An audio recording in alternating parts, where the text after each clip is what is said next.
మిత్రులందరికీ మన ఛానల్కి స్వాగతం. ఈ మధ్య వర్షం కురిసిన తర్వాత ఈ గలిజేరు, తెల్ల గలిజేరు, ఎర్ర గలిజేరు, అలాగే అటుకు మామిడి అంటారు, దాన్ని పునర్నవ ఆకు కూడా అనుకుంటారు కదా, అది విరగబూసింది అన్నమాట మన స్కూల్లోనూ మా మేడ మీద గోళంలో.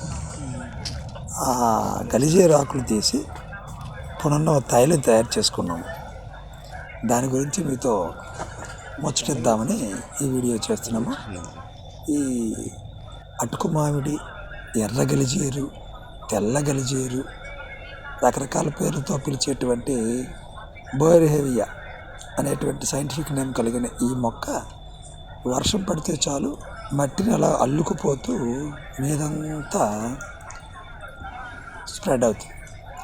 ఈ ఆకుల్ని పప్పులో కలిపి కానీ, కూరగా కానీ, పచ్చడిగా కానీ వాడుకుంటాం.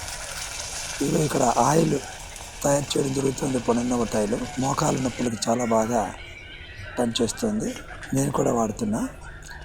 మరి ఈ ఇన్ని ఉపయోగాలు ఉన్నటువంటి ఈ పునర్నవని గర్భిణీ స్త్రీలు మరియు హార్ట్ పేషెంట్స్ వాడొద్దని శాస్త్రం చెబుతోంది. మరి ఏదైనా సరే మీకు తెలుసు కదా, ఆయుర్వేదము ప్రకృతి వైద్యం అనేసరికి అనుభవజ్ఞుల సలహాతో వాడడం మంచిది.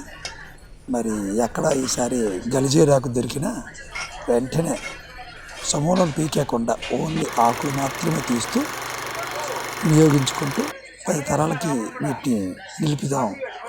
Subscribe please. Thank you.